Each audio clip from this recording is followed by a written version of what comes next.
Olá, família Quadrangular! Eu sou Olga Pinheiro. E eu sou Samuel Bastos. E esse é o Quadrangular Cast.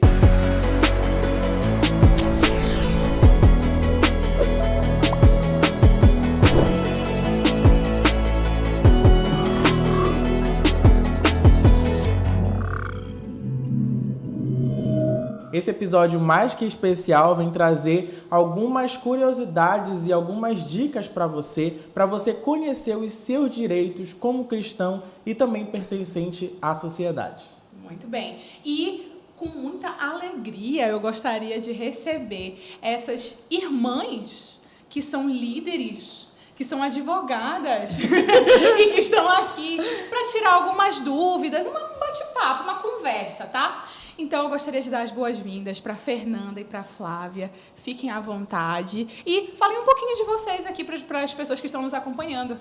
Olá, eu sou a Fernanda Costa, doutora Fernanda Costa, sou advogada e hoje estou aqui para tirar algumas dúvidas que tem sobre os direitos, sobre deveres, que são muito importantes.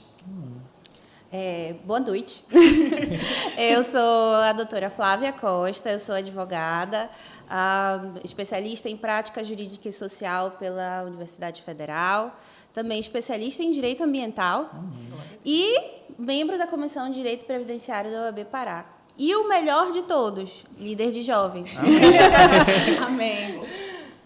Então, queria começar conversando com vocês sobre os direitos fundamentais, né? Que nós, como crentes e cidadãos, todos temos direitos. Se você não sabe, você que está assistindo, você tem direitos.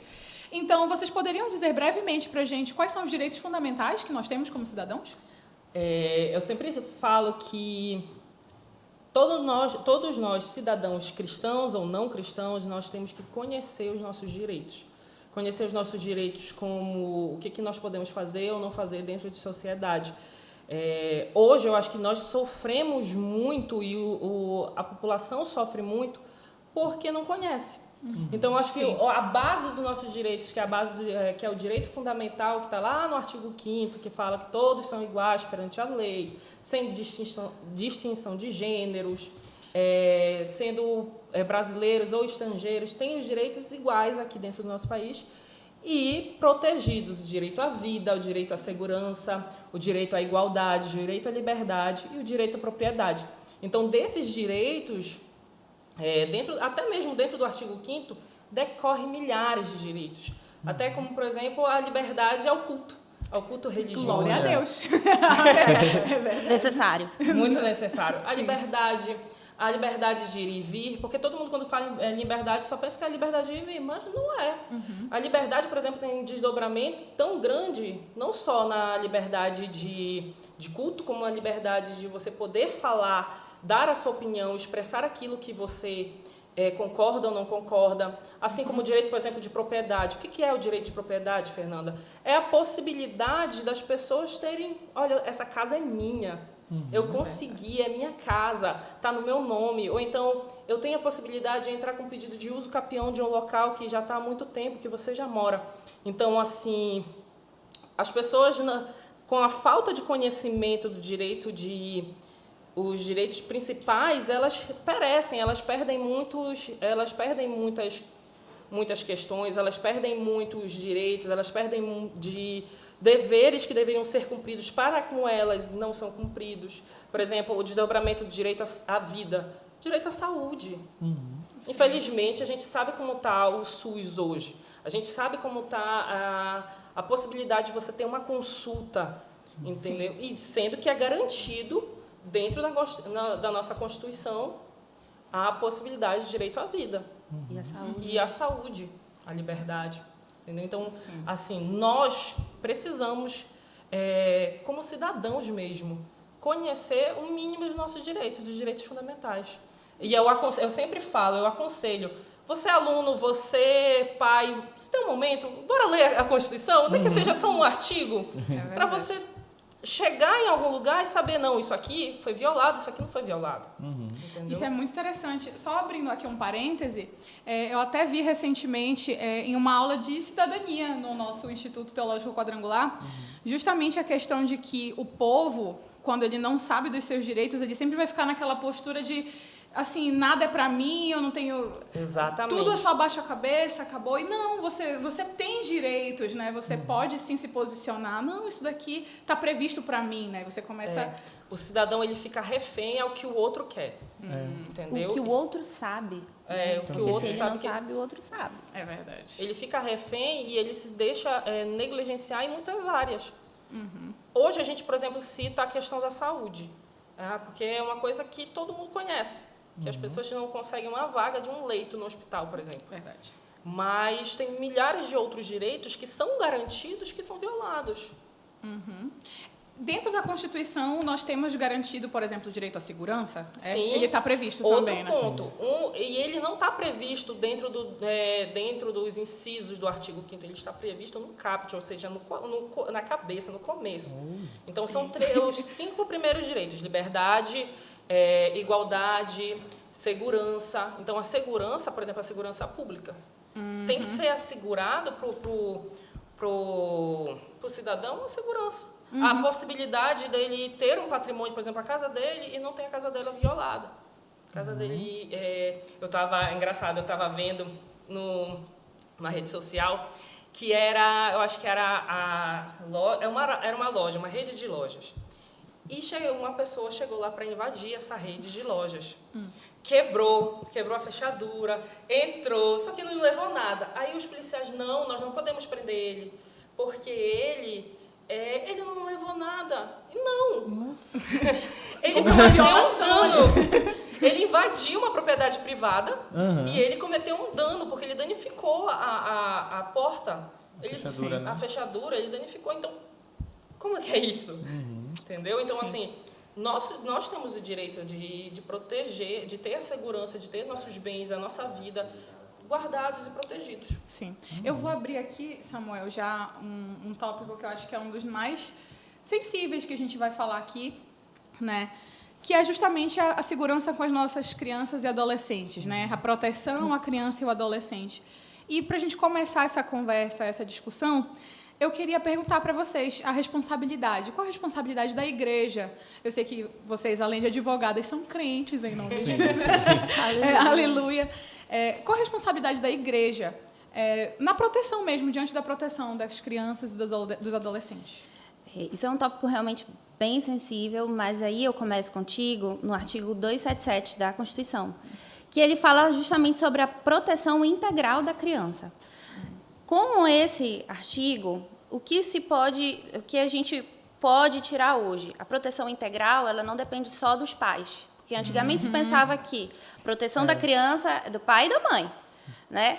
Quando eles colocam um artigo de proteção integral da criança, eles estão estabelecendo que é dever da sociedade, é dever do Estado, é dever da igreja, enquanto sociedade, de promover a proteção dessa criança, né? Então, nós estamos envolvidos, enquanto igreja, em proteger essas crianças. E a gente volta no primeiro tópico, que é justamente, esse artigo vem falar justamente dos direitos e garantias das crianças, né? Então, a saúde, o lazer, a educação, a sua proteção física. Sim. Então, tudo isso está estabelecido nesse código, né? Na Constituição. E a igreja, nesse sentido, ela não pode colocar a criança... porque antigamente se pensava, não, a criança é aquele ser humano pequenininho que fica andando pela igreja. Fazendo barulho, né? E o pastor que fala, meu Deus, leva a criança para a salinha. E não é isso, né? A igreja tem que pensar a criança hoje como um cidadão de direitos, né? E que ela precisa ser resguardada e protegida. E nesse sentido, a igreja ela tem que criar um ambiente de proteção para essa criança, né? Promover a escuta dessa criança. Eu tenho um exemplo prático para dar.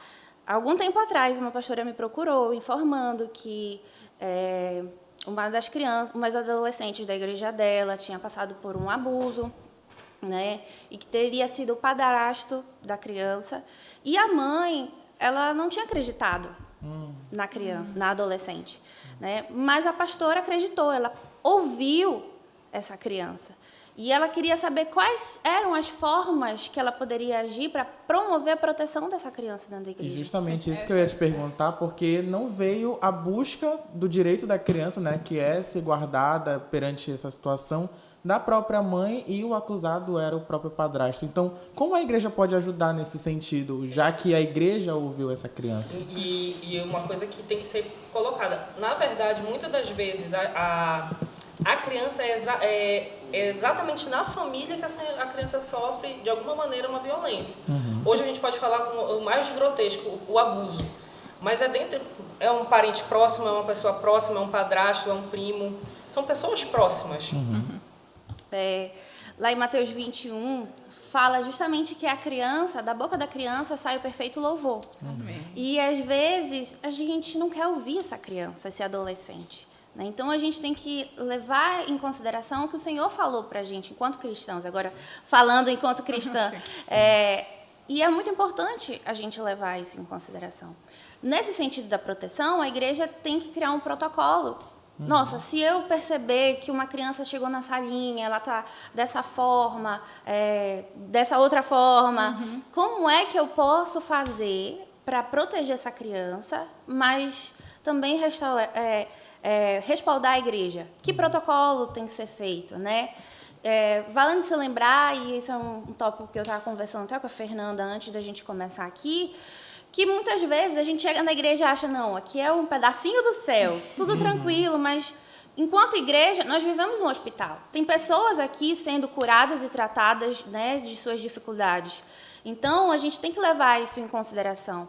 E essa proteção não tem que ser somente do que acontece dentro da casa da criança. Pode ser que a gente não quer, mas se eventualmente acontecer algo dentro da igreja, a denúncia desse abuso, dessa situação, ela tem que partir também da igreja. Independente se for um dirigente, se for um membro, se for um padrasto, se for um tio, a igreja ela tem que estar preparada, ter um protocolo para atuar dessa forma e proteger essa criança e esse adolescente. Então, hoje, nós temos vários canais. Então, ligar a Disque 100 também, procurar as delegacias especializadas e informar o que está acontecendo, né, em nome da igreja, para que haja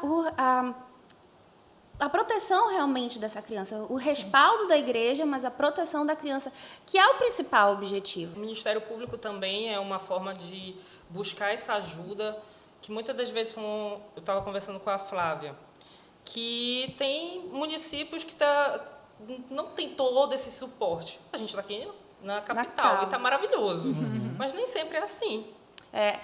Procurar, né, quem for, principalmente das ilhas, Marajó, ou cidades do interior que sejam muito pequenas. Aqui em Belém a gente tem as delegacias especializadas, mas tem municípios que não tem. É apenas a delegacia, um delegado, e é isso. Né? Então, se possível, né, os pastores da região, ter um contato próximo com o delegado, com o Ministério Público, para que possa fazer essa denúncia, para que possa haver realmente um respaldo ali da igreja e, principalmente, esse é o essencial, da criança.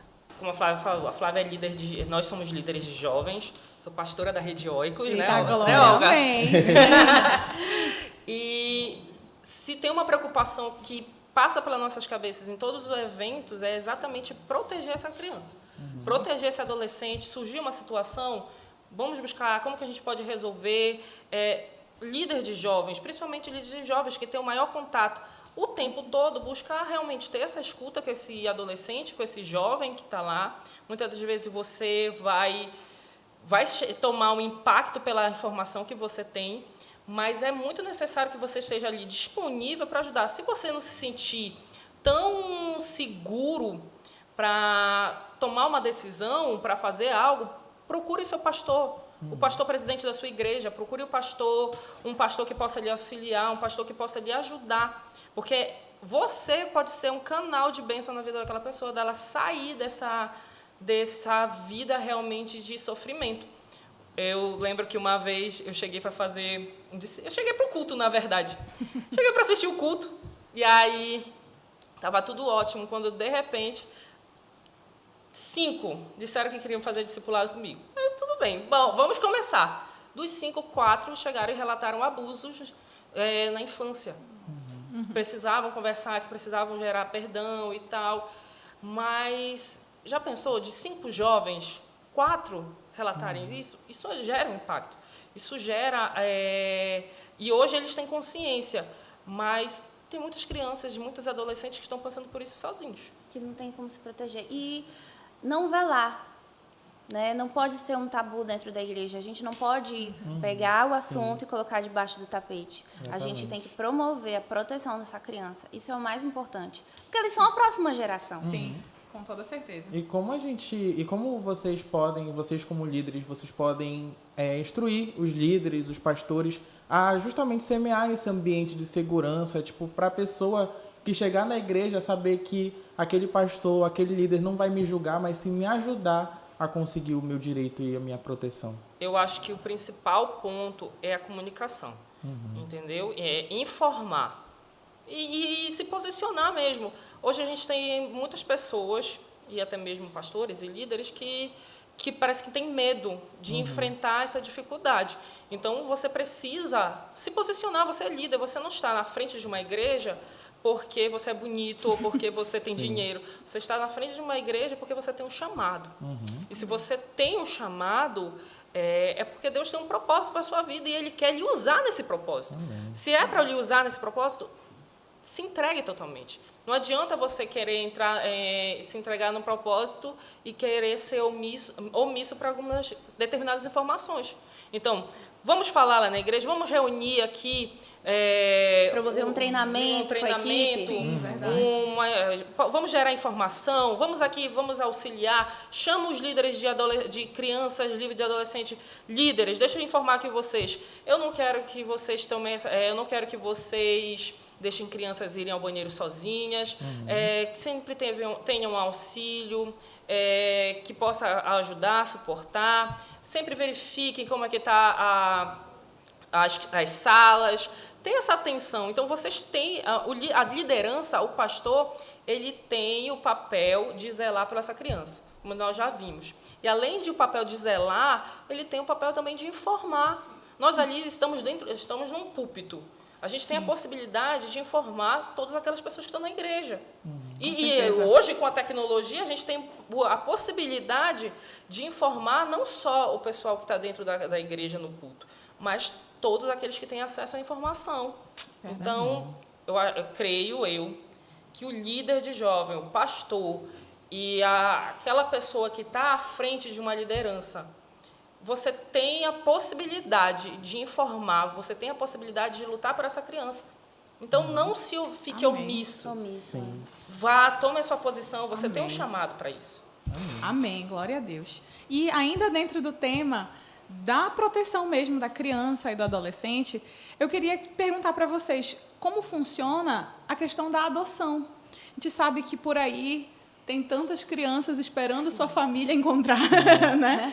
E aí eu gostaria que vocês comentassem e até de uma certa forma instruíssem o que é e como funciona o procedimento para adoção. E eu sei que vocês têm um exemplo muito próximo que toca aí no coração, então fiquem à vontade. Então, o que é a adoção? A adoção é você ter a vontade, né, sua de reconhecer aquela pessoa como filho, como membro da sua família, de forma jurídica, tá?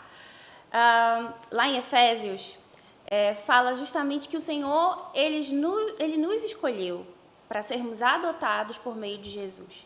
Amém. Então, lá na Bíblia, o Senhor ele já traz, pelo menos para o cristão, o princípio da adoção. Nós fomos adotados primeiro. Né? Eu me surpreendo que muitas vezes já ouvi até mesmo de lideranças, né, de pastores, que é muito complicado, é preocupante a pessoa adotar porque não tem a mesma genética, pode ser que ela não... O espiritual também, o espiritual, né? Vem algo ali. E nós estávamos de novo conversando antes de começar o podcast, justamente sobre isso, né? Nós temos um exemplo pessoal, né? Que nós fizemos todo o processo de adoção do nosso irmão. A Fernanda vai detalhar melhor. E principalmente a questão de pensar, nós temos um Deus tão grande. Ele nos adotou primeiro. Eu às vezes, eu fico até indignada.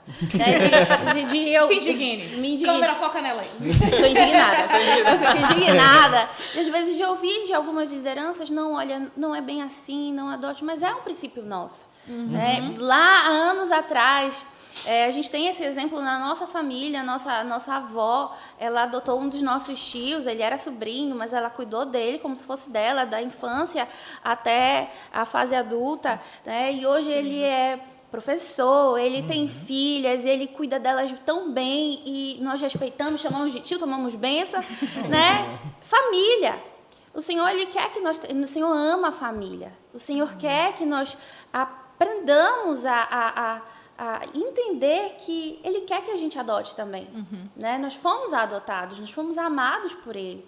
E muitas vezes as pessoas têm essa barreira com a adoção, só que a adoção também é um princípio da proteção. Verdade. Né? Sim. Quando você adota, você está protegendo aquela criança. Porque ela vai, digamos que seja uma criança que esteja no abrigo. Né? Já tenham destituído a guarda familiar, tudo, e ela está abrigada. Ela vai até os 18 anos no abrigo e depois? E depois, o que acontece? A gente sabe que com 18 anos não muda muita coisa na nossa vida, com pai e mãe, né? Então, imagina esse jovem, essa adolescente dentro de um abrigo, a infância toda. Nós, como cristãos, a partir do momento que nós adotamos, nós temos a legalidade de você falar do Evangelho do Senhor, você implantar princípios cristãos na vida dessa criança. Então, adotar é um ato de amor, é um ato de proteção, né? E é uma escolha que se faz. Então, a gente tem que priorizar e pensar muito nisso enquanto cristãos, da importância disso. A Fernanda vai falar um pouquinho sobre como a gente conseguiu chegar na adoção. Assim, Conte a história pra gente. Conte pra nós. A adoção, assim, todo mundo conhece a adoção na faculdade, tudo lindo e tudo maravilhoso. Não era um plano nosso adotar. Só que surgiu. Dentro do aspecto adoção, dentro do código, dentro da lei da adoção, claro que existem milhares de detalhes, milhares de possibilidades de adoção. Nós fizemos o que nós chamamos dentro da lei de adoção interpersona, de uma pessoa passar para outra. Isso não vale para qualquer pessoa. Para deixar bem claro, a nossa adoção foi muito específica. E aí eu fiz essa adoção interpersona de uma criança. Eu era advogada, eu era irmã. Eu fui buscar. Foi buscar. Nós participamos da audiência. Pronto. Aí Ele deu legalidade pra gente. o juiz ainda perguntou, mas elas são irmãs advogadas? E nós, sim. Isso Nós mesmo. estamos aqui para lutar para... Nós somos irmãs advogadas e estamos aqui para adotar o nosso irmão. Aí ele, até que o juiz virou assim, então eu não preciso falar da questão financeira. Eu disse, não. Estamos cientes. E o Gleidson, que é o meu irmão, para quem não conhece. Sim. José. Gleidson José. Ele foi adotado na adoção interpersona, a mãe dele cedeu a guarda para nós, abriu mão do pátrio poder, do poder de mãe mesmo, e fizemos todo o procedimento. Eu entrei com processo judicial. Na adoção, por exemplo, interpersona, ela tem alguns critérios. Como, por exemplo, a criança tem que ser maior de 3 anos, ela tem que ter uma convivência com aquela família. Então, o Gleidson, nós já tínhamos uma convivência com ele, principalmente porque ele morava perto da nossa casa. Isso foi um tabu também, muitos pastores viraram para a gente. Não, é arriscado, é perigoso, não Ela vai façam entrar na isso. casa de vocês, ela vai fazer... Eu disse, não, eu repreendo essas palavras. Foi. E eu acho que foi o nosso maior choque. Porque das pessoas que a gente menos esperava que surgiram. Então, assim, o que a gente percebeu também é que muito tabu se tem dentro da igreja. Não vai dar certo, não faça isso. Só que, e eu tiro minha mãe não, nossa mãe, aos 60 anos... De 3 agora. Aos 60 anos, fala, não, a minha mãe conseguiu, eu vou conseguir também. E eu sei que o Deus, a pastora também, né, tia, falou, não, nós servimos a um Deus grande. A um Deus, ele abriu o mar, como é que a gente não vai conseguir criar uma criança? Né? Esse é um princípio da palavra de Deus, nós fomos adotados, nós temos que entender a adoção também. Então, é muito importante olhar por esse lado, né? E não Sim. pode ser um tabu dentro da igreja. A gente tem que olhar com amor, com o olhar que o Senhor olharia pra gente. E vocês acham que esses tipos de palavras contrárias ou até mesmo esses posicionamentos é por falta de informação ou Com até certeza. mesmo... Com certeza. Mas com certeza. Primeiro que muitas pessoas não pensam a adoção porque elas pensam, meu Deus, vai ser muito difícil. Muito difícil, muito Demora dinheiro, anos. E não é assim. E tem essa imagem mesmo, né, de que se demora muito tempo, né? Então, a adoção. A adoção, Nós fomos adotados também.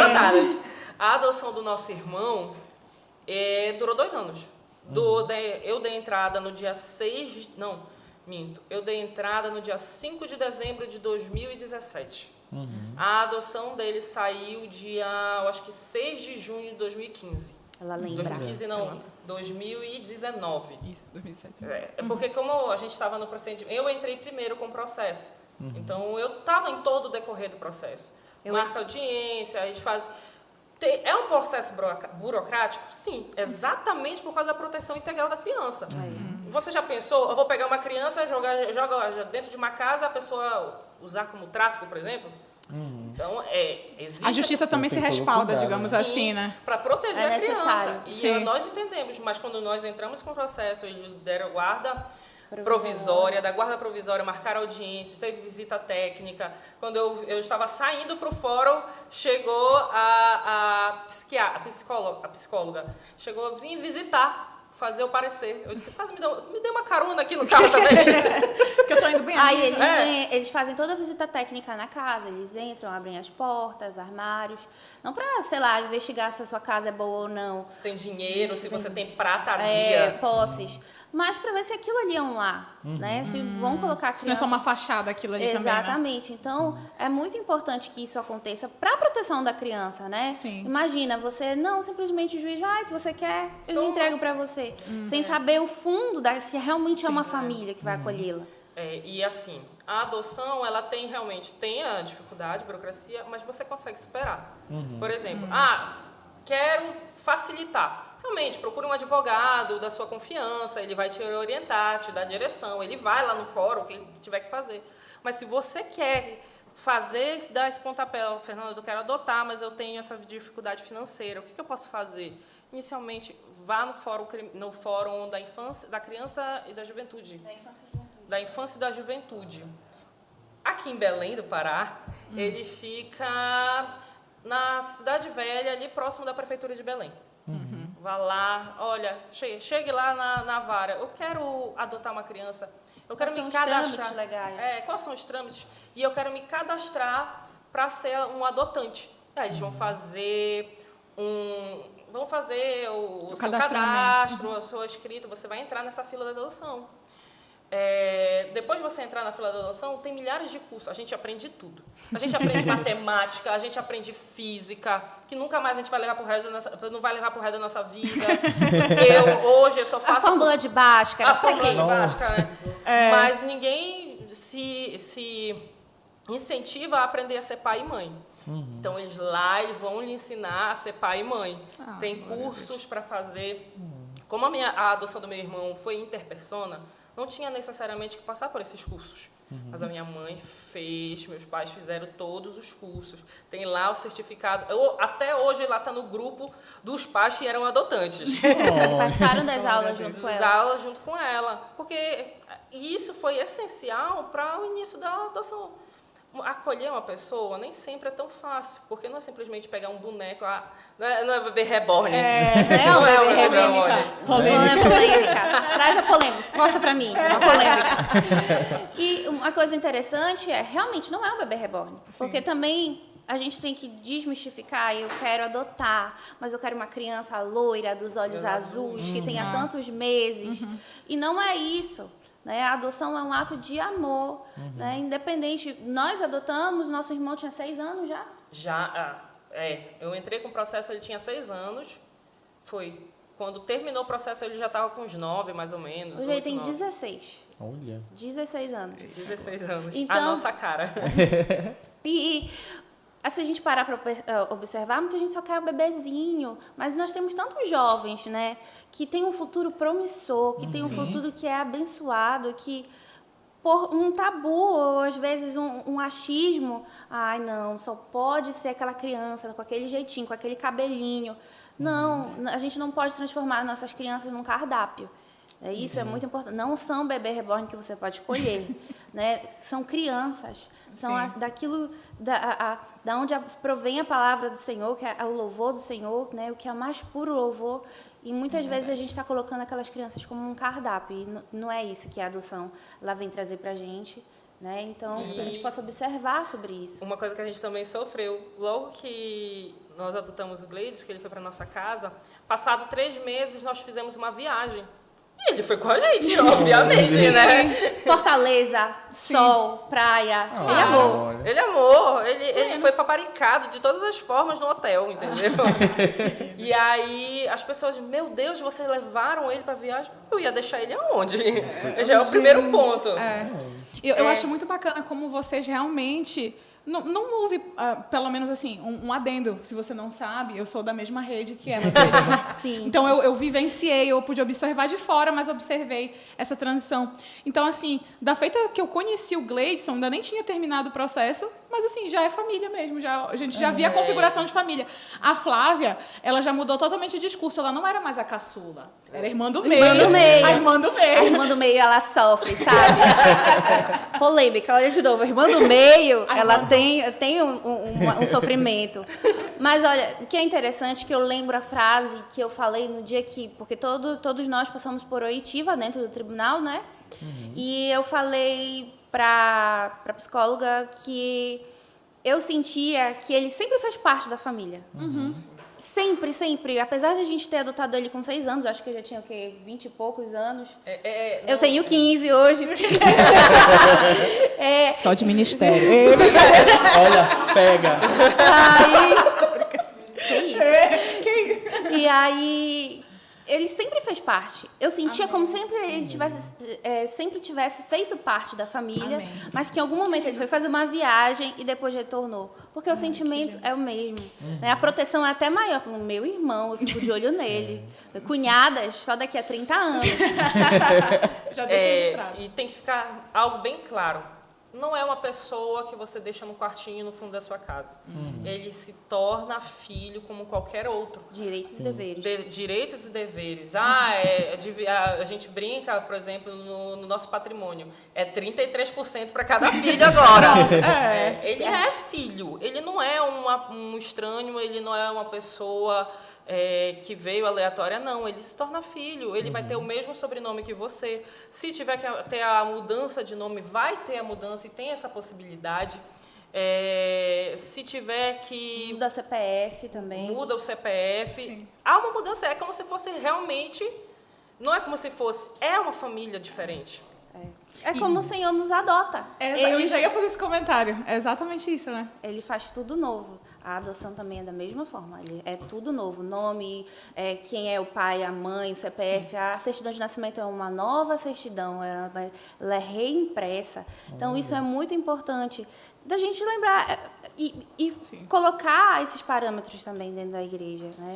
E até a Tupperware, tá, gente? São 3 filhos, cada Tupperware, uma para cada filho. Isso, tudo guardado, tudo no seu lugar. Deus. E aproveitando esse ambiente, né, familiar, exatamente. E vendo essa parte da adoção também, a proteção da criança, mas a gente tem um assunto pertinente, né, que é tratado com muito cuidado e com muito zelo, que é a proteção contra a mulher, contra a violência, contra abuso, até mesmo contra várias outras situações que acontecem, e como a mulher dentro da sociedade, também dentro da igreja, ela também pode ser um alvo de proteção e de cuidado também.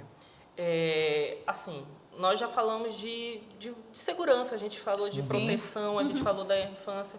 Vamos falar também das mulheres. Outro tabu dentro da igreja. Sim. Ah, Fernanda, e se o fulano na igreja tentar bater na esposa? Denuncie. Aquele Este é o seu ditado, né, principal que é ponto. o famoso, entre brigas de marido e mulher, Ninguém ninguém mete mete a a colher. Como é que a gente se posiciona como igreja frente a isso? Inicialmente, eu vou deixar bem claro. Esse ditado de que em briga de marido e mulher ninguém mete a colher, ele já caiu por terra. Hoje, qualquer cidadão que tiver conhecimento de violência doméstica contra a mulher pode denunciar. Tem o dever de denunciar. Porque são milhares e milhares de mulheres que morrem todos os dias, não só no Brasil. Inclusive, o estado do Pará é onde o índice de violência é maior. Nossa. É o maior índice de violência. Aqui no estado do Pará é quando iniciou a discussão de violência contra a mulher. Ah, não, São Paulo, Rio de Janeiro, Brasília, não, foi o estado do Pará, exatamente por isso. Porque as mulheres, elas sofrem, eu não sei se é uma questão cultural, se é uma questão que precisa ser realmente dialogada com a sociedade, mas é onde o índice de violência é muito alto, muito alto. Então, assim, hoje temos realmente um índice muito alto de violência e de violência contra a mulher dentro das igrejas. Eu acho que, do mesmo jeito que nós ponderamos com relação à criança, o líder e o pastor de igreja, ele tem que estar preparado para auxiliar essa mulher e para auxiliar, para tomar as medidas cabíveis que forem necessárias. O que a gente não pode esperar é que a mulher morra e a gente, ai meu Deus, e agora? Agora acabou. Sim. Agora acabou. Eu tenho um exemplo da nossa pastora tia. Pastora e tia. Pastora e tia, que eu acho muito bacana para ilustrar isso. Uns líderes dela ligaram, pastora, fulano bateu na esposa, e agora, pastora? Aí ela liga, manda prender. Simples assim. Simples assim. A gente não pode simplesmente, sei que fulano, vamos aqui orar. Vamos Orar é orar por importante. isso. Orar é importante. Temos que realmente ter uma vida de oração, buscamos por isso. Eu tenho certeza que a minha pastora e tia tem uma vida de oração muito grande, mas o que é lei precisa ser cumprido. Eu lembro hoje conversando anteriormente, na época da faculdade, eu lembro que eu gostava de debater um pouco e um professor trouxe justamente isso. E eu falei na sala de aula, olha, Jesus disse que era de Deus, é de Deus, o que é de César é de César. Se existe uma lei natural, terrena, que nós devemos cumprir, ela precisa ser cumprida. Né? Então, se aquele homem está cometendo violência contra a mulher, apesar do nosso momento de oração, nós vamos orar sim por cura, nós vamos orar por libertação, pela realiança do casamento, mas nós precisamos lembrar que existe uma lei que ela precisa ser cumprida. Se existe uma violência contra a mulher, naquele lar, naquela família, nosso papel enquanto liderança da igreja vamos orar, mas nós vamos fazer a lei ser cumprida também. Né? Porque nós não podemos esperar até o limite, não vamos ver o que vai acontecer. A gente não quer ver o que vai acontecer, porque o que pode acontecer é a morte de uma mulher. E acaba sendo cúmplice também, né? Sim, Porque sim. a pessoa que a igreja, ou até mesmo a pessoa que não se posiciona, que não toma a medida contra aquilo, acaba, né, sendo conivente, querendo ou não, pela falta de posicionamento. Esse é o ponto. É uma conivência. E é exatamente por isso que a lei abriu a possibilidade de qualquer pessoa que tiver informação denunciar. Aí a polícia vai, investiga, verifica se de fato existe realmente essa violência ou não. Até principalmente porque hoje há uma proteção muito grande, como eu já coloquei. Nós somos o estado que mais mata mulheres. Um dos estados que mais mata. Então, assim, tem uma preocupação em proteger. Mas Fernanda, porque fulano estava mentindo, a determinada mulher mentiu. Mas ela é exceção à regra. A regra é violência contra a mulher. Infelizmente. Infelizmente. Entende? Tá. Pode falar. Não, é que às vezes tem esse lado, né, da gente proteger as mulheres contra violência, até mesmo agressão, mas também tem outras formas que as mulheres são violentadas que são da maneira não física, mas sim verbal. Como é que a mulher ela pode se posicionar e procurar ajuda nesse sentido, nesse cenário? Hoje, a violência ela não é só... A violência física é o último estágio. Entendeu? entendeu? O último estágio é aquilo que parece que é a gota do oceano. Mas tem a violência psicológica, a violência financeira, que você não pode comprar isso, você não pode fazer sua unha, começa a tolir o dinheiro. Não, o seu salário vem todo para mim. Isso quando você pode trabalhar, quando a mulher pode trabalhar. Violência psicológica. Patrimonial. Eu vou quebrar seu celular, eu vou quebrar, entendeu? Coisas assim. Você nunca vai conseguir outro homem, senão eu. Você precisa o tempo. Você é feia, você não vai conseguir nada. Uma manipulação mesmo. Uma manipulação mesmo. Então já começa por aí. São violências que muitas das vezes são pequenininhas. Então lá não, ele falou isso da boca para fora, cabeça quente. Começa e inicia uma violência por aí. Até eu chegar no momento de um empurrão, até chegar no momento de uma facada, até chegar no momento de uma violência muito mais profunda. E tem um ciclo também que a gente coloca. Como é o ciclo? É que ele vai, tá tudo mil maravilhas, ele se estressa, briga com a mulher, bate nela, aí ele volta, pede desculpa para ela, dá um buquê de flores e volta novamente, fica estressado, bate na mulher e volta, pede desculpa, dá um buquê de flores. E ela vive presa nesse ciclo. Se você, mulher, tem identificado de alguma maneira essa situação na sua vida, busque ajuda. E eu acho que, principalmente, o pastor ele precisa estar preparado para a mulher que vem buscar essa ajuda.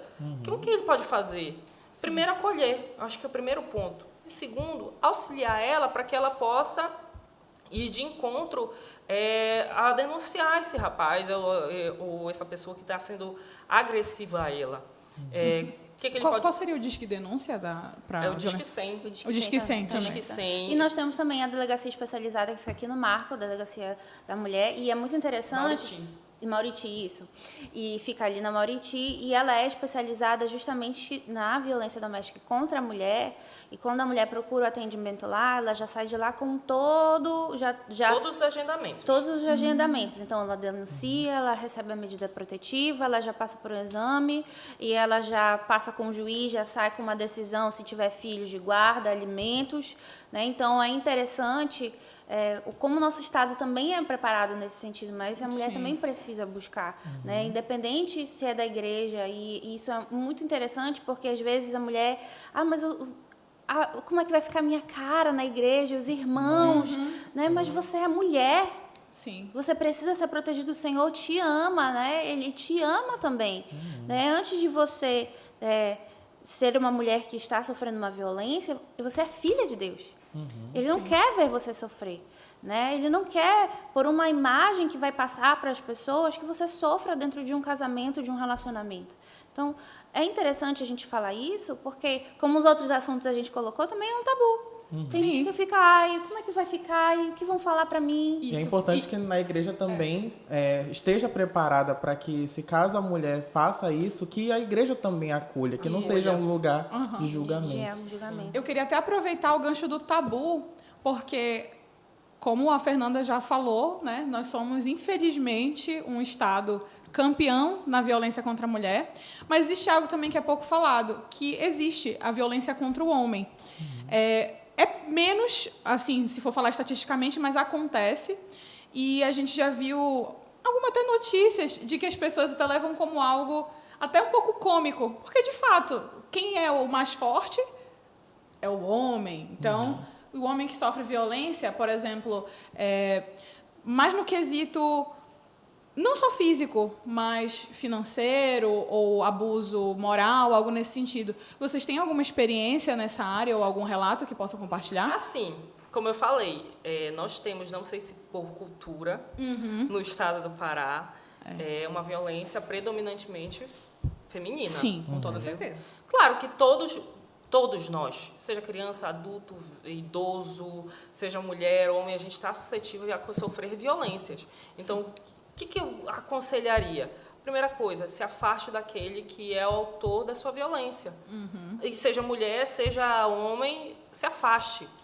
Depois, além de se afastar, busque os canais cabíveis. Tem que fazer a denúncia? Faça uma denúncia. Ela me ameaçou de morte. Vai, denuncie. Ameaça é crime. Violência física é crime. Eu lembro que na época que eu estagiava no juizado especial. E era na promotoria do juizado especial. Era uma promotora, a minha chefe.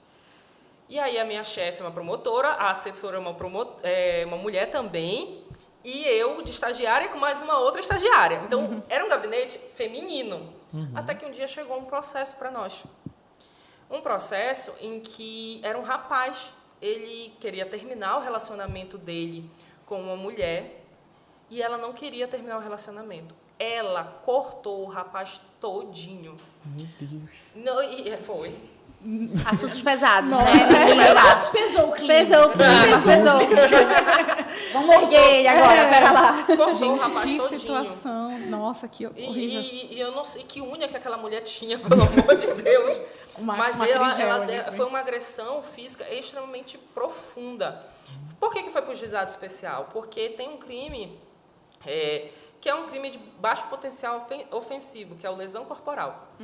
Quando chegou para nós, o delegado mandou lesão corporal, é um homem, né? Quando chegou, a promotora olhou. Ela era mulher, ela poderia fazer milhares de coisas. Vamos continuar por aqui. E no juizado especial é só 2 anos de prisão, no máximo.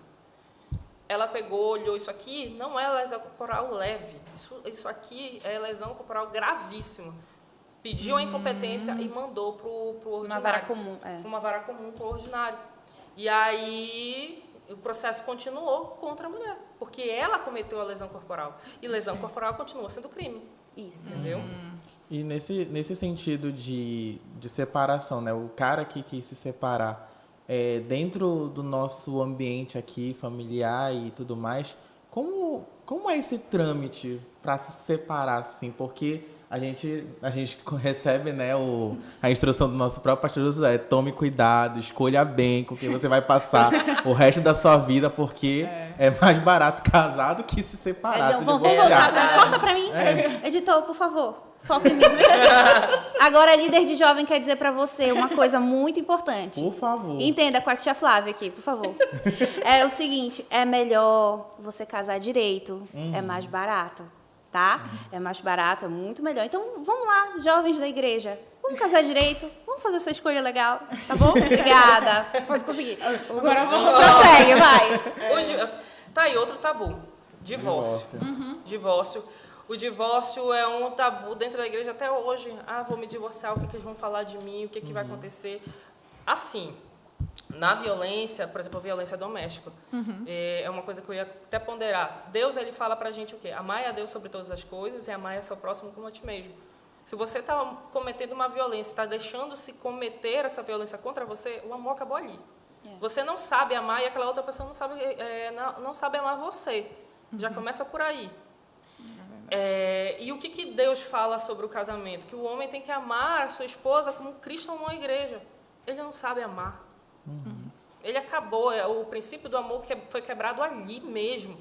Então, assim, quando entra para o divórcio, significa que já acabou. Todos os princípios eles já foram quebrados, eles já foram esmiuçados, já não há mais, já não há como voltar.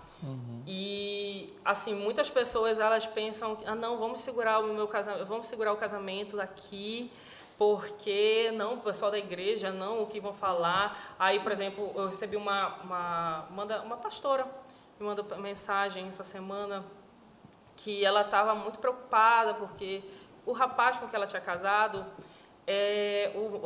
o homem com que ela tinha casado, ele começou a quebrar todos os princípios. Então, o primeiro princípio da fidelidade, que a gente sabe que é um espaço que tem dentro da Bíblia. Se você não é fiel, Deus permite, né, o divórcio. O Senhor permite o divórcio. E própria violência doméstica, se acabou o respeito ali. Não há fidelidade nenhuma aí também nessa questão. Exatamente. E interessante, eu tenho um caso parecido. Uma moça, e assim, a gente brinca, mas é algo muito sério. Né? Eu tento, às vezes, levar na brincadeira. A gente trata Pra com... ficar leve. Pra ficar leve, a porque gente são trata, assuntos pesados. a gente trata com assuntos pesados. E eu tenho né, um caso desse. A jovem conheceu o rapaz dentro da igreja. Lindo, maravilhoso, orando, Deus é maior. Casaram, depois que casaram, ele transformou. Entendeu? Então, sendo líder agora e não como advogada, é importante a gente também Ver os sinais, verificar os sinais antes do casamento. Às vezes ela nem tinha percebido que aqueles sinais estavam ali, né? Quando ele se irritava no namoro, se ele não queria quebrar alguma coisa, bater alguma coisa. E ela chegou para mim muito frustrada. Poxa, eu casei dentro da igreja. E agora eu tenho que procurar a senhora para pedir o divórcio do cara que eu conheci dentro da igreja. E não foi só um pedido de divórcio. Foi um pedido de divórcio e um processo de violência doméstica, né? Que ele foi condenado. Então, a gente precisa entender que casar direito não é só simplesmente, poxa, meu líder quer que eu case direito, nossa, de novo, lá vem aquele papo com santidade, mas não. Isso é um princípio que, se atendido, você vive bem, né? Com seu esposo, você vive bem com a sua esposa, né? E abarca muita coisa dentro da Bíblia. E o divórcio, ele também não pode ser um tabu. Se você viu que não tem mais condições, por que não pedir o divórcio? Entendeu? Hoje o divórcio, ele tem a possibilidade de você pedir. Se não houver bens, na verdade já pode, mesmo com bens, tanto com bens como com crianças menores, você pode ir lá no cartório e pedir diretamente o divórcio lá. Não precisa estar sempre com o intermédio do advogado? Não, precisa lá no cartório, ele vai precisar assinar, mas pode sair assim no mesmo dia, o divórcio. Eu não aconselho muito, principalmente quando tem crianças, porque tem que se discutir a pensão. Tanto é que essa senhora que veio me pedir ajuda, que eu citei anteriormente, ele não queria, ele queria, você fica na casa e eu não pago a pensão nunca mais da criança. Eu disse, não faça isso. E é uma coisa que muita gente não sabe, mas a pensão alimentícia, ela é um direito da criança. Você não pode se falar, eu não quero. É um direito da criança e precisa ser protegido. Então, você tem que pagar a pensão alimentícia. Mas eu estou desempregado. A criança come. A criança veste, a criança bebe, a criança passeia. E dentro daquele princípio que a gente falou anteriormente, 277 da Constituição, ela precisa ser garantida integralmente. Né? Então, vamos dar os nossos pulos para pagar a pensão, né? Graças a Deus. Vamos dar nossos pulos. Vestir nossa calça de sapo e dar nossos pulos é importante. Então, assim, o divórcio, se chegou ao fim, dê um final. Hoje o divórcio tem a possibilidade de você entrar, como eu disse, de forma administrativa, via cartório, tem a possibilidade de você fazer um acordo judicial, ser homologado, e até mesmo o divórcio litigioso. Todo mundo pensa que o divórcio é litigioso, todo mundo brigando, se batendo, se jogando bomba. Não necessariamente, mas quem sabe é para garantir realmente um direito melhor, para ser garantido o direito tanto da criança quanto da esposa, enfim. E outra coisa que as pessoas não conhecem.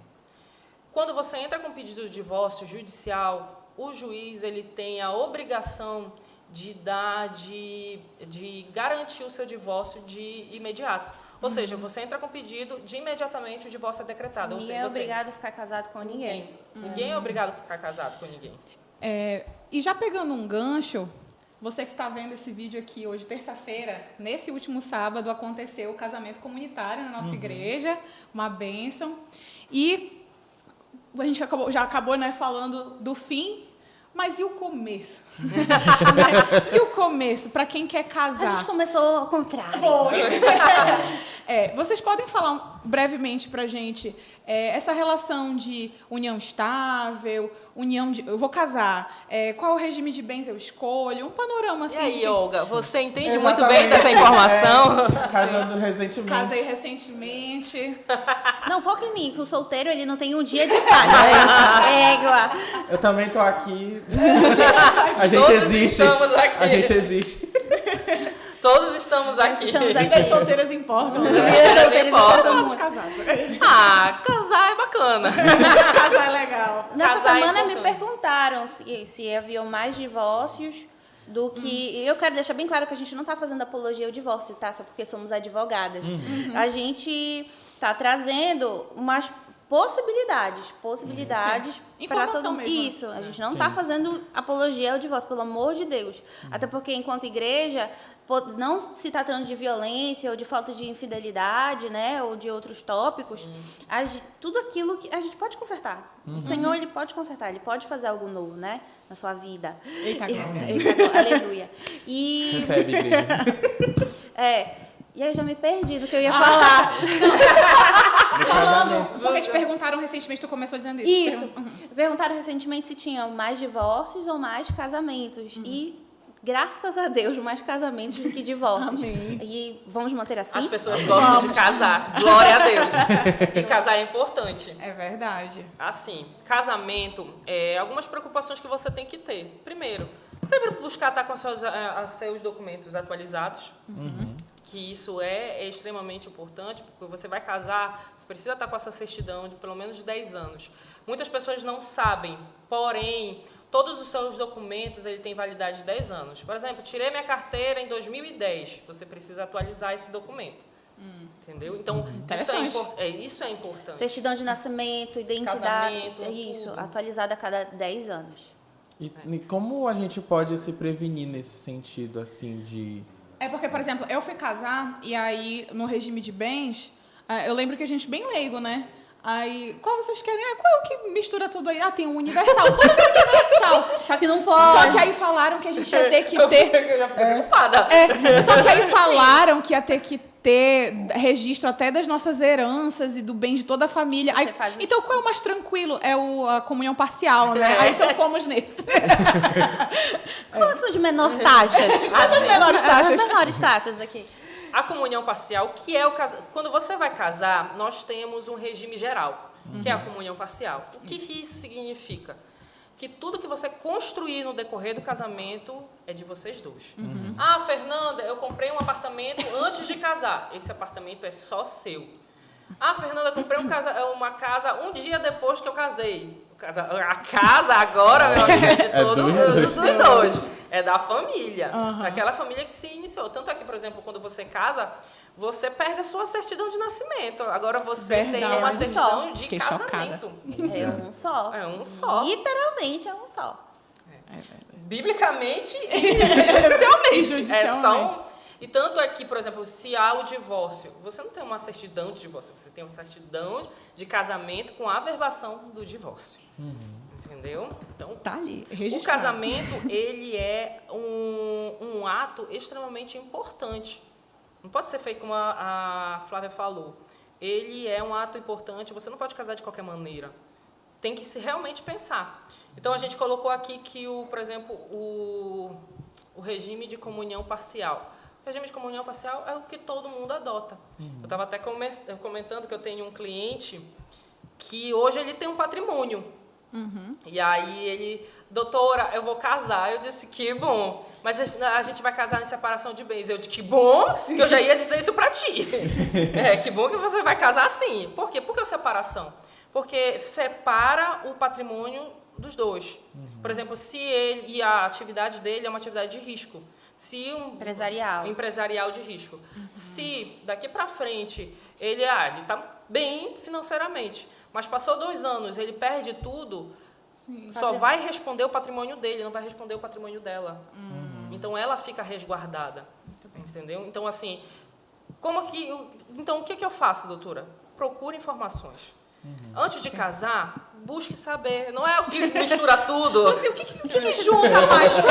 Procurar uma orientação jurídica é muito importante. Sim. Na verdade, procurar uma orientação jurídica para tudo É importante. É importante. A maior reclamação é quando a pessoa chega, doutora, eu assinei um contrato aí. Mas assim, o que dizia nesse contrato?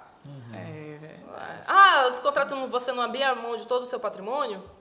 Entendeu? Então, assim... As letrinhas miúdas, as famosas letrinhas miúdas. Sim. Então, é muito importante você parar para realmente buscar informações, buscar uma orientação jurídica. Mas eu vou ter que gastar com advogado. É preferível você gastar com advogado hoje. Sai mais barato. Uma orientação jurídica sai mais barata do que você entrar com processo, por exemplo. Toda uma questão. É verdade. E tem muita gente que, assim, por experiência, fugindo um pouco da pergunta, não procura uma orientação jurídica. E aí, quando procura, o problema já está gigantesco. Aí a pessoa se preocupa porque vai ter que gastar mais. Se fosse lá no início, seria Verdade. muito melhor. A gente tem um caso muito engraçado assim hoje. Pra gente. Pra gente. Pra quem viveu, não é engraçado. Assim, É. eram 6 meses antes. Aí a pessoa procurou e perguntou: se eu deixar de pagar o carro, vão aprender? Eu disse: pelo amor de Deus, não deixa de pagar esse carro. Falei, eu me lembro, até hoje, eu estava no meio da igreja. Tu deste esse conselho Dei esse jurídico. conselho. Eu estava como líder de jovem Pois é, naquele exatamente. momento. Eu disse: não faça isso. A pessoa Passou pegou um 3 conselho meses. gratuito. Pegou e de gratuito. As pessoas que convivem com a gente têm essa possibilidade. Mas isso não é regra, tá, gente? Não é regra. Já pensou? Foi um toque. Não foi nem um conselho jurídico, foi um toque de amor mesmo. pra Foi pessoa. um toque de amor mesmo. Passou 3 meses, a pessoa veio, fez a mesma pergunta. Eu disse: não faça isso. Não faça isso. Ainda tava pensando ainda. O que ele fez? Passou 3 meses, ele: doutora, eu preciso marcar um atendimento porque chegou uma intimação aqui pra mim e pegar meu carro. Agora precisou do E apoio aí jurídico ele mesmo. teve que... Ele perdeu o carro. Esse foi o resumo da história. Gente, Pagou a gente e ainda perdeu o carro. pague. Pelo amor de Pague, Deus. por favor, Então, seu assim, carro. Uma consulta. Uma consulta é muito mais barata, amigo. Uma consulta. Consultas. Então, eu quero casar. Procure descobrir realmente quais são os regimes, o que seria mais interessante Sim. para o seu casamento. Porque, por exemplo, como eu orientei meu cliente, hoje ele tem um certo patrimônio. Separação de bens é até importante para resguardar a esposa dele. Então, é amor também, entendeu? Sim. Então, realmente, cada caso é um caso, a pessoa Cada tem caso que é um caso. procurar É, orientação. procurar saber. Isso. E não é só desculpa te interromper. Tudo bem. E, por exemplo, esses regimes, sem ser o comum, cada um tem um trâmite diferente no cartório. Então, não é assim fácil. Eu quero o regime universal de Pois bens. é, não. Não Querendo é. misturar tudo. O que mistura tudo. Não é assim. Você procura porque tem um trâmite diferente, E dá um mas trabalho, o né? advogado, ele é especialista em, olha, vamos por aqui, vamos fazer um contrato, um pacto, e isso é importante. Pacto antinupcial. Isso. E Então, assim, com relação à união estável que você colocou, né? isso. União estável não é casamento. União estável não é casamento. Eita, Glória. Não chegue pra mim e diga: eu sou casado. Então cadê a sua certidão? União É estável. uma união estável bem grande. Então, assim, não é casamento, não resguarda, não protege ninguém. Mas tem os mesmos direitos de casal. Nós estamos com vários processos de declaração de união estável pós-morte, porque tem milhares de amantes. Nossa. Mas isso não é na igreja, irmãos. Graças a Deus. Ei, Glória a Deus. pesou o clima, deixa eu De novo. Pesou o clima. Vamos levantar de Total. Mas olha, o que é interessante a gente falar que a união estável, apesar dela se equiparar ao casamento, ela não tem a mesma estabilidade que o casamento, entendeu? Então é interessante e a gente recomenda, se você for case, casamento civil, registro civil de casamento, e não faça uma união estável, porque equipara, mas não tem a mesma estabilidade, o mesmo poder do que o registro de união civil. Aquele de nosso casamento. caso daquele senhorzinho do interior. Sim, nós tínhamos Posso dar esse exemplo? Pode dar um exemplo, sim. Temos tempo, equipe. Então, Nós tínhamos um cliente no interior, né? E no Marajó. E aí ele tinha convivido com a esposa há mais de 60 anos.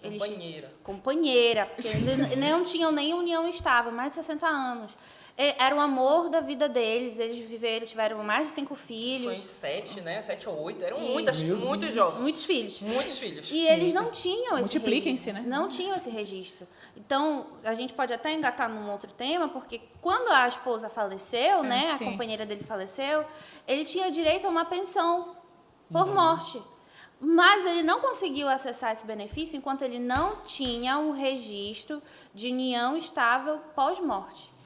Entendeu? Entramos com o processo. Houve o registro, o juiz decretou isso lá na Ilha do Marajó. Quando a doutora Flávia veio para dar entrada no pedido de pensão, o INSS não aceitou, mesmo sendo uma decisão judicial. Isso. Então, assim, É é uma instabilidade muito grande. Isso.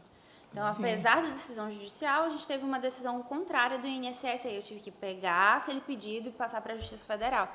Lá foi aceito, foi decretada a pensão por morte. Mas você percebe a instabilidade Sim. dessa questão, entendeu? Então, é E muito melhor. Eu tive um outro caso que, infelizmente, era até pai de um amigo meu aqui da igreja, que eu entrei com a certidão de casamento, em 3 meses saiu a pensão da esposa. Um trâmite muito mais rápido, porque célere. assim, a certidão de casamento é um ato jurídico, é um documento estável, Sim. entendeu? Então, assim, uma burocracia logo para começar o casamento, sim, mas ela te resguarda, ela te protege. Sai mais barato casar direito. E, infelizmente... todo mundo... Nós estamos nos encaminhando para as perguntas finais. Eu tenho a minha guardadinha aqui. Tu tem a tua guardadinha? Como é? Advogado pode mentir? Tu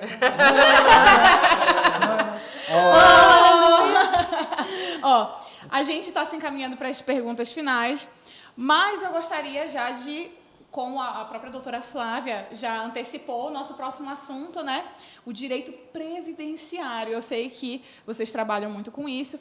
E qual é a diferença entre Seguridade Social e Previdência Social? E como é que a igreja pode orientar seus membros que precisam dessa orientação, né? Tá, é um assunto um pouco complexo, Seguridade Social e a Previdência Social. Eu vou tratar aqui, eu quero deixar isso bem claro, de uma forma simples, tá? Sem termos muito coloquiais. Então, vamos dizer assim, a Seguridade Social, ela é um gênero, né? Ela é um objeto mais amplo, que a Previdência Social é uma das perninhas, né? desse objeto mais amplo. E o que acontece? A assistência social, assim, ela vem a garantir, né, os direitos e garantias fundamentais. Então, saúde, educação, né? Dentro da Seguridade Social, você tem o Bolsa Família, que são benefícios assistenciais, tá? Que você não precisa contribuir para o INSS, para o Estado, para que você receba. O Estado, ele te oferece esse resguardo, né? Esse benefício, né? Enquanto você for mãe, né? A gente está falando da salário maternidade. Como é o nome que me fugiu agora? O Bolsa Família, a gente está falando do LOAS BPC, que são benefícios assistenciais que não demandam uma contribuição prévia para o INSS. Né? Ele vem justamente para proteger o idoso acima de 65 anos, a pessoa com deficiência. Né? Esses são benefícios assistenciais para garantir os direitos fundamentais das pessoas. E tem a Previdência Social, que é uma das perninhas lá da assistência social, que é a Previdência Social, que você vai trabalhar e vai contribuir para o INSS. Aí você tem direito à pensão por morte, você tem direito a... as aposentadorias, todas elas, né? Então, é interessante que a gente venha... Auxílio-doença. Os auxílios-doenças, né? E é importante que a gente saiba disso, porque tem muita gente que fala, eu vou me aposentar, mas nunca contribuiu para o INSS. E aí eu tenho que chegar e falar, olha, infelizmente, a gente não vai conseguir, né, fazer essa aposentadoria, porque a gente tem muita gente que trabalhou a vida toda, né? E um ponto interessante, às vezes as pessoas trabalham a vida toda e nunca acessaram o sistema do INSS. Então, elas não sabem se devidamente aquela contribuição, se aquele empregador ele fez as contribuições corretas para o INSS. Então, Porque, só um parêntese, isso daí é algo que eu realmente também vi quando eu estava trabalhando. Essa questão da contribuição, você pensa, mas eu nunca fui lá pagar. É a empresa que você está trabalhando que faz os pagamentos, né? Que deve fazer os pagamentos. Desconta e deposita. E hoje é muito mais fácil. Hoje você tem o sistema Meu INSS. Você pega a sua senha Gov, seu CPF, a sua senha Gov, e você entra no sistema do Meu INSS. E lá vai estar todas as contribuições que você as tem. informações você tira trabalhistas. o seu CNIS, que é as suas informaçõezinhas da sua vida previdenciária. Isso. E é importante, porque tem gente que nunca viu. Às vezes trabalhou, sei lá, 10 anos numa empresa. Aquela empresa talvez nunca tenha feito o recolhimento. E aí, quando a pessoa chega para se aposentar, não consegue, porque não tem todo aquele tempo. Aí, até a gente ir atrás, procurar a empresa. Às vezes, se foi muito tempo atrás, a empresa faliu, desapareceu o dono. Quem é que vai fazer essa contribuição? Nós tivemos um caso aqui da igreja mesmo, que a filha do senhor veio perguntar para a gente. Aí tivemos que ir atrás de todas as empresas, e tinha muitas empresas que já tinham falido, que não tinha nem ideia como a gente podia fazer, quem que a gente podia entrar em contato, porque elas tinham falido, se extinguiram e não tem nem informação. E aí a pessoa ficou prejudicada mesmo. Porque aí não consegue se aposentar. Ou então, ou espera... Foi essa até a situação que eu acho que ele entrou com pedido de aposentadoria, não conseguiu, aí veio procurar e a gente descobriu tudo isso. Nossa. E é muito interessante porque as pessoas não focam nisso, não prestam atenção. E, infelizmente, ou ela fica sem aposentadoria, né, se não procurar uma assistência de advogado que faça todo esse trâmite, ou ela vai esperar pelo benefício assistencial, né, quando tiver 65 anos. Mas, mesmo assim, ela tem que ter uma renda determinada pela lei, né? Então, é muito mais complicado, né? Porque são benefícios assistenciais que também não são para todos, são para determinadas pessoas com determinados tipos de renda. E a igreja... Rendas baixas, por exemplo, 1/4 de salário mínimo, por exemplo. Isso. E a igreja, nesse sentido, tem o papel de orientar. Às vezes nós recebemos pessoas com deficiência, idosos, que muitas vezes não têm a capacidade de se sustentar sozinho, vivem sozinhas, e que nós, enquanto igreja, temos também o dever de, orientar. O senhor já foi num CRAS, que é onde a gente faz o cadastro único, para ver se o senhor tem a possibilidade de solicitar um benefício desse, para lhe ajudar, né? Para que você consiga fazer aquilo que você precisa fazer no seu dia a dia, para garantir a sua saúde, a sua alimentação, sua locomoção. A igreja tem um papel principal de acolher mesmo. Muitas das vezes essa pessoa vem em risco, não tenho nem como se alimentar. Mas, além disso, de orientar, de dar direção, vamos fazer como a doutora Flávia falou. Doutora Flávia. Doutora. Procurar um CRAS, ou então procurar até mesmo um advogado que estiver disponível, que possa ajudar dentro da igreja, para orientar nessa questão previdenciária. Buscar o INSS. Isso. Sim. Porque muitos não sabem nem como chegar, né? Sim, então você, idoso, você, pessoa que de repente está com doença, que precisa verificar essa questão da aposentadoria, busque auxílio jurídico. E você, jovem, eu já vou deixar aqui o aviso, você, jovem, que trabalha de CLT, aí, a carteira assinada, dá uma olhada, né? Não custa nada. Vai lá no meu INSS, como a doutora Fernanda indicou, já veja se está sendo ali Se tá tudo certo, se tá de acordo com o valor do salário que você está recebendo, porque pode ser que, sei lá, você ganhe um salário mínimo, você ganhe 2 salários mínimos, eles estejam descontando só para um salário. Entendeu? Então pode acontecer isso. Acontece também. isso também. E muito. Então vai lá, fica de olho para futuramente não ter menos dor de cabeça, né? Mas com certeza. E se você tiver alguma dúvida ou até mesmo algum questionamento, você pode escrever aqui nos comentários que a gente pode posteriormente passar para as nossas convidadas para justamente sanar as dúvidas ou até mesmo trazer em outros episódios. Podíamos marcar só para realmente sanar essas dúvidas que ficaram. Sim, sim. E nós agradecemos a participação de vocês duas aqui no nosso podcast. Infelizmente, nós já estamos nos encaminhando para o final, mas...